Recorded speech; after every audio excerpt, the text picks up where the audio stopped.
नक्सलवाद के उन्मूलन के लिए सरकार बेहद आक्रामकता दिखा रही है। एंटी नक्सल ऑपरेशन पर जवानों को ऐतिहासिक कामयाबियां हाथ लग रही हैं। इस वक्त मैं कुंडम गांव में ही हूं और इस इलाके में नक्सलियों का कैसा मूवमेंट रहा है, इस वक्त कैसे हालात हैं, बात करेंगे आज की इस रिपोर्ट में। नमस्कार, मैं मुकेश चंद्राकर हूं और आप बस्तर जंक्शन देखना शुरू कर चुके हैं।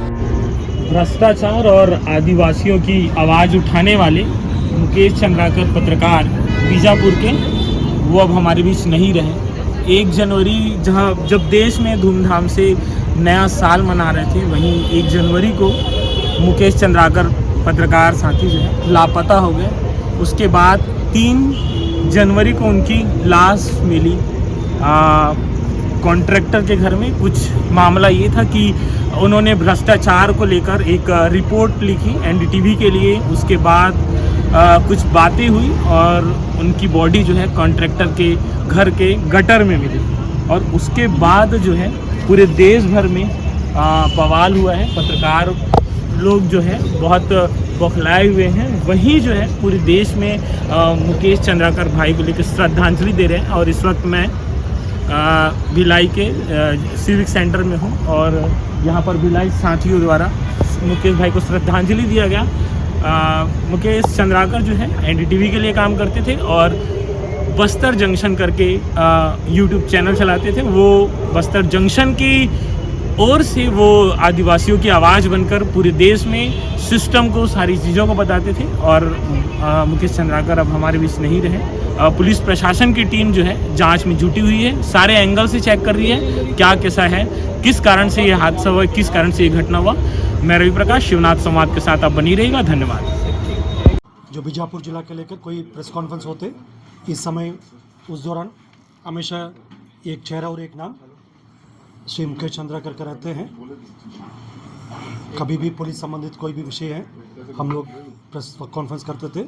उस दौरान उन्होंने काफ़ी एक एक्टिव रोल में, एक सकारात्मक भूमिका में हमेशा हम लोग के बीच में उपस्थित रहते थे।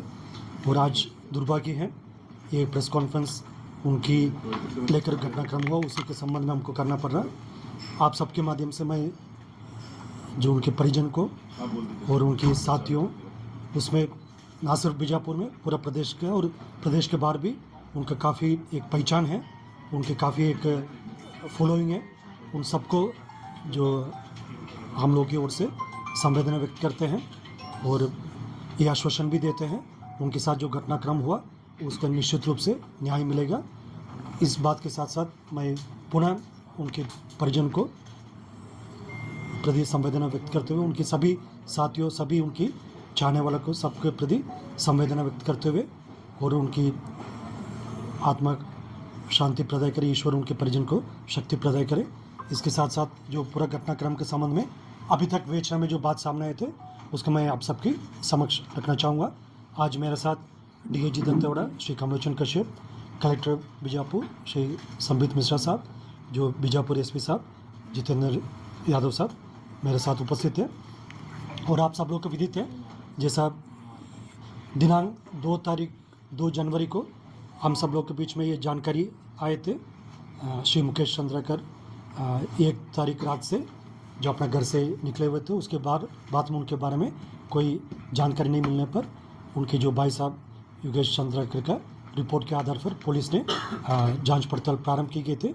जैसे उसके लिए अलग अलग टीम गठित करके जितना भी संभावित जो लोकेशन है उसी में हमारा टीम्स गए थे और उनको पता सर्जी करने के लिए अलग अलग टीम के द्वारा इकट्ठा की गई जानकारी अनुसार फिर कल दिनांक 3 जनवरी को बीजापुर की चट्टानपारा स्थित ठेकेदार सुरेश चंद्राकर के बाड़ा में जो टैंकी में उनकी बॉडी होने का संदेह पर उसका खुदाई की गई थे। उसके पश्चात बॉडी रिकवर करके उसके परिजन और साथियों के द्वारा पहचान की गई थी। तत्पश्चात आज दिनांक 4 तारीख को पोस्टमार्टम के उपरांत आज उनकी अंतिम जो कार्यक्रम होता है उसमें हम आप सब लोग शामिल रहा। और उसकी जो पूरा घटनाक्रम के बैकग्राउंड के बारे में मैं बताना चाहूँगा। जैसा दिनांक 1 तारीख को रात लगभग 8 बजे, जैसा भी समय अभी तक प्राथमिक विवेचना के आधार पर मैं बता रहे थे, जैसा और इन्वेस्टिगेशन कंप्लीट हो जाएगी, स्पष्ट समय ये पूरा उल्लेख हो जाएगा। लगभग अभी अंदाज़ा 8 बजे करीबन जैसे ठेकेदार सुरेश चंद्राकर के जो छोटे भाई रितेश चंद्राकर और मुकेश चंद्राकर के बीच में मोबाइल से बातचीत हुआ। उसके पश्चात लगभग 8:30 बजे के बाद दोनों रितेश चंद्राकर और मुकेश चंद्राकर जो बीजापुर चट्टानपारा स्थित ठेकेदार सुरेश चंद्राकर के जो बाड़ा में उन दोनों का मुलाकात हुई थी। और उस परिसर में पूर्व से जो सुरेश चंद्राकर का जो सुपरवाइज़र है महेंद्र रामटेके वो भी उपस्थित रहा। और उधर डिनर वाला का जो दौरान जैसे रितेश चंद्राकर द्वारा ये बहस की जा रही थी मुकेश चंद्राकर से, आप हमारा परिवार के होने के बावजूद भी जो हमारा संबंधित जो खबर को आप प्रसारित करते हैं, इस सब विषय को लेकर जो उन्होंने बहस किया। और बहस में आगे बढ़ते बढ़ते जो महेंद्र रामटेके और रितेश चंद्राकर द्वारा उस परिसर में जो लोहा का राड थे उसी राड की लेकर मुकेश चंद्राकर की सिर पर पहले वार की गए थे और उसके बाद उनके छाती और पेट और पीठ में भी जो लोहा के राड से वार की गए थे। जैसा जिस प्रकार के चोट उससे अनुमान लगा सकता है लगभग 15-20 मिनट में उसी स्पॉट में उनका मृत्यु हो गई होगा।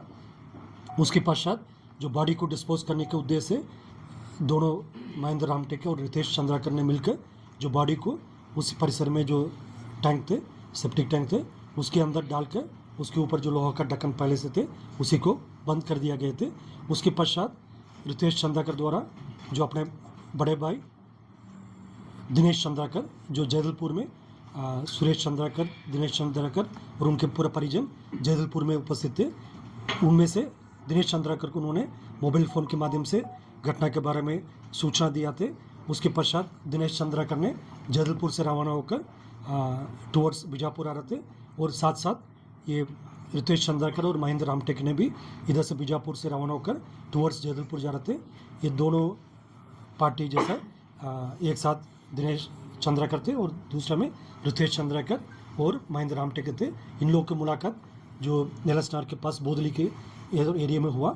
उसके पश्चात ये सब मिलकर वापस इधर आए थे बीजापुर आने के बाद अगले दिन सुबेरे यानी 2 तारीख के सुबेरे रितेश चंद्राकर द्वारा ठेकेदार सुरेश चंद्राकर की जो गाड़ी को लेकर इधर से जैदलपुर कोंडागांव होकर रायपुर एयरपोर्ट पहुंचा। रायपुर एयरपोर्ट से दिल्ली के लिए रवाना हो गए थे। तब तक 2 तारीख को जो पुलिस के पास ये जानकारी प्राप्त हुआ, उनका मिसिंग रिपोर्ट दर्ज करके बेचना शुरू किया था, सबका कॉल डिटेल्स निकलना प्रारंभ किए गए थे। तब पता चला जो रितेश चंद्राकर का जो दिल्ली में लोकेशन थे और बाकी जैसा अन्य जितना भी जो संदिग्ध सबका लोकेशन लेकर अब तक कुल 3 लोग को पुलिस ने हिरासत में लिए थे। रितेश चंद्राकर का गिरफ्तार के लिए जो पार्टी दिल्ली रवाना करती, इस दौरान कल रात को रायपुर एयरपोर्ट में जो रितेश चंद्राकर द्वारा दिल्ली से वापस रायपुर आने का सूचना मिला था, एयरपोर्ट में उनका जो हमारा टीम द्वारा गिरफ्तार किए गए थे। और उनके जो बड़े भाई जो दिनेश चंद्राकर और जो उनके सुपरवाइज़र महेंद्र रामटेके, इन तीनों का भी पुलिस ने गिरफ्तार करके भी पूछताछ की जा रही थी। और घटना में उपयोग किए गए थे जो आयरन, घटना में जो इस्तेमाल किए गए थे जो हथियार की रिकवरी और जितना भी और एविडेंस इन्वेस्टिगेशन का कार्रवाई की जा रही, तो उसके बाद ही फिर पुलिस रिमांड में भी लिया जाएगा। अभी न्यायालय की प्रक्रिया भी बाकी है, इसका पुलिस रिमांड भी लेकर जो शेष पूछताछ भी की जाएगी और उनके न्यायालय में पेश करने के पूर्व में उन्हें जैसे पेश भी की जाएगी। सर, रितेश को कैसे पकड़ा गया, इसके पीछे की थोड़ी कहानी बताएंगे, क्योंकि वो यहाँ से फरार हो चुका था। जैसा इस प्रकरण का आरोपी रितेश चंद्राकर द्वारा जैसे घटना दिनांक 1 जनवरी के पश्चात 2 जनवरी को इधर से बीजापुर से रायपुर जाकर रायपुर से फ्लाइट के माध्यम से दिल्ली गए थे। फिर पुनः जैसा पुलिस का विवेचना वर्ग जो प्रारंभ होने के पश्चात जो 3 तारीख को पुलिस के पास जानकारी मिला तो वापस दिल्ली से रायपुर आने का, रायपुर एयरपोर्ट से उनको पुलिस ने अपना गिरफ्तार करके हिरासत में लिया। वो वापस रायपुर क्यों आ रहा था सर? और वो तो इन्वेस्टिगेशन में भी आगे पॉइंट पता चलेगा। सर, इनका जो अकाउंट सीज किया गया है सुरेश चंद्राकर का, तो पुलिस की प्रारंभिक जांच में क्या पता चला है, कितना उसके अकाउंट में पैसा था, अभी पैसों के लिए लेन देन हुई है उस दरमियान? ये सब चीज़ अभी इन्वेस्टिगेशन का पार्ट, इसलिए हम बहुत ज़्यादा डिटेल अभी इस वक्त खुलासा नहीं कर सकता ताकि इन्वेस्टिगेशन प्रभावित हो सकता। जैसा जैसा इन्वेस्टिगेशन आगे बढ़ेगा तो 3 आरोपी गिरफ्तार होगी। जो आरोपी सुरेश चंद्रकर का भी पुलिस अभी पतासाजी करते है, बहुत जल्दी उसका भी गिरफ्तार करने के लिए हमारा SIT और अन्य टीम काम कर रहा है। सर हिरासत में कितने लोगों को लिया गया है? हिरासत में 3 आरोपी है, रितेश चंद्राकर, दिनेश चंद्राकर, महेंद्र रामटेके, 3 आरोपी जो ये तो गिरफ्तार है सर ना हिरासत में, और कितने लोगों को पकड़ा गया जिनसे पूछताछ पुलिस और कर रही है? इस पूछताछ और भी कई लोग से की जा रही थी, क्योंकि अभी इन्वेस्टिगेशन जारी है, इसलिए मैं बहुत ज़्यादा डिटेल उस संबंध में अभी बोलना उचित नहीं रहेगा।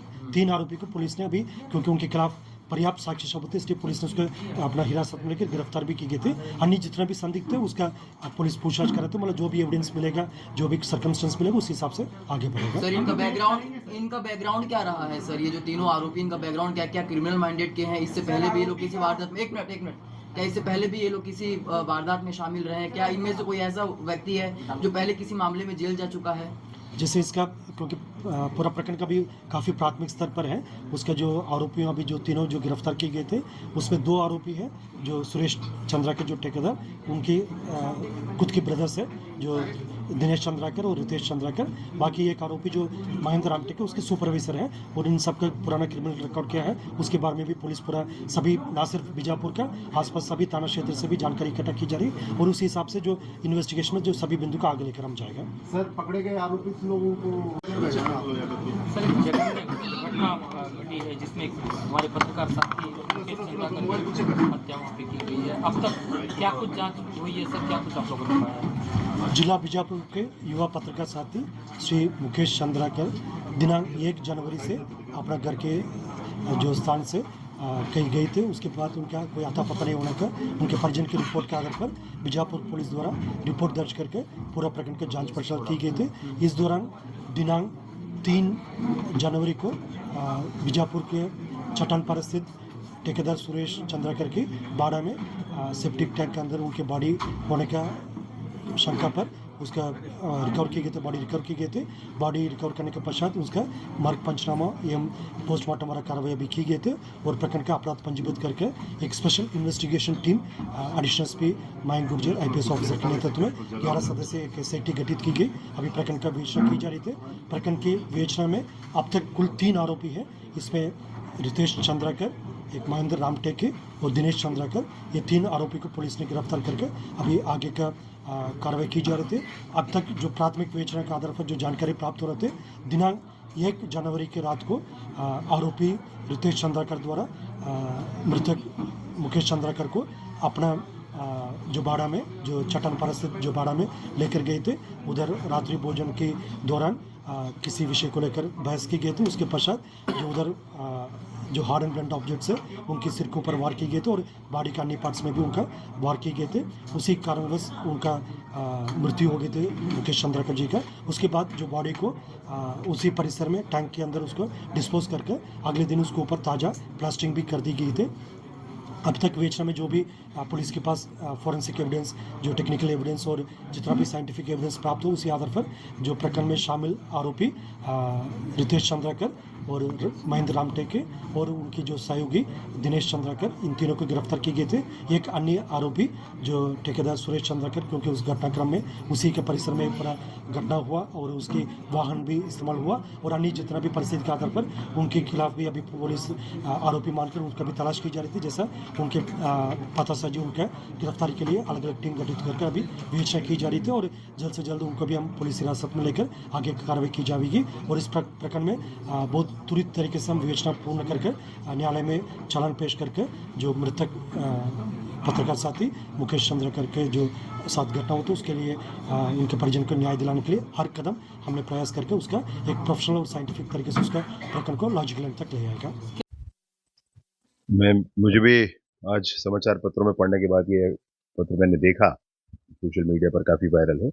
29 अप्रैल को 2024 को जारी किया हुआ ये पत्र है, जिसमें कांग्रेस के अधिकारी ने मुकेश चंद्राकर जी को और उनके साथ 2 अन्य पत्रकारों का बहिष्कार किया। मतलब मैंने जीवन में पहली बार देखा भैया, इसमें पत्रकारों का बहिष्कार किया, और उस पर कहा भी ये कि वो जो स्थानीय विधायक विक्रम मंडावी जी हैं उसके विरुद्ध छाप रहे हैं और अन्य किसी राजनीतिक दल का समर्थन कर रहे हैं। ऐसा उन्होंने लिखा है। अभी किसके विरुद्ध छाप रहे थे वो, किसके विरुद्ध उन्होंने रोड का विषय उठाया था? मतलब विचित्र बात है, अजीब दादागिरी है और अजीब स्थिति है, और उस पर पूर्व मुख्यमंत्री जी कहते हैं तो भैया जांच तो सरकार कर ही लेगी, जांच प्रशासन कर ही लेगा, उसमें आपकी मांग की भी आवश्यकता नहीं, और आप कहोगे नहीं कहोगे उससे भी कोई लेन देन नहीं। सारी बातों की घोषणा कल ही हो चुकी है। प्रश्न ये है कि आप ये बताएं कि ये सुरेश चंद्राकर को आप लोगों ने जिलों के प्रभारी बनाए थे, उनका क्या है? आप ये बताएं कि एनएसयूआई के जो जिला के अध्यक्ष हुआ करते थे, उन्होंने किस तरीके से वहां सूरजपुर में हत्या की? आप ये बताएं कि कैसे आपके विधायक कहते हैं कि जैसे बलौदा बाजार में तोड़फोड़ किया वैसे यहां भी जाकर तोड़फोड़ करना है। आप ये बताएं कि कैसे बलौदा बाजार में आप लोगों ने योजनाबद्ध ढंग से तोड़फोड़ कराई और आपके विधायक जेल के अंदर है। इन बातों का प्रश्न उत्तर दीजिए भाई आप। सर वो ये भी कह रहे हैं कि सारी घटनाएं हो रही है, सीधे तौर पर आप पर वो हमला कर रहे हैं, बोले कि निकम्मे हैं और निकम्मेपन के कारण कांग्रेस को इसमें फंसाया जा रहा है। उसको फंसाया तथ्यों के माध्यम से, तथ्य जिस बात को स्पष्ट कह रहे हैं, जिन बातों के प्रमाण हैं, उसमें मैं क्या कांग्रेस को फंसा लूंगा भाई? वो आपका लेटर नहीं है क्या जिसमें आपने जारी किया है, इनको जिलों के प्रभारी बनाए हैं? वो आपका लेटर नहीं है क्या जिसमें एनएसयूआई के अध्यक्ष बनाया था आपने सूरजपुर की घटना करने वाले को? वो आपका पत्र नहीं है क्या जिसमें आपने आपके विधायक नहीं है क्या? बोल दीजिए फिर आप। आपके विधायक ने मंच पर खड़े होकर के जो कुछ कहा, एक बार आप उसका विरोध तो करिए, कहिए तो कि कांग्रेस को इससे मतलब नहीं है। कांग्रेस के मंच पर खड़े होकर कांग्रेस के विधायक कहते हैं कि बलौदा बाजार की तरह तोड़-फोड़ मचाना है और आप शांत हैं। कहिए एक बार कि हम कांग्रेस का इससे कोई लेन देन नहीं है। एक बार इतना तो कहिए आप, इतनी तो कर्टसी होनी चाहिए। तो लेकिन एक पूर्व सीएम के द्वारा ऐसे शब्दों का चयन आपके ऊपर, अपने अपने संस्कार हैं भाई, उसको मैं क्या कर सकता हूं? मैं तो उनका सम्मान तब भी करता था, अब भी करता हूं। मनभेद नहीं है, मतभेद होना हो कोई विषय नहीं है, परंतु इन विषयों पर, चाहे वो नक्सलिज्म के विषय हो, चाहे छत्तीसगढ़ की यही स्थिति हो, चाहे कांग्रेस ने जो कर रखा है अभी तक, इस पर मैं घोर विरोध उनका करता हूं। और जिस तरीके से वो पीछे से समर्थन करते हैं, बच्चों के पीछे खड़े होकर राजनीति करते हैं, इन सारी बातों का मैं विरोध करता हूं।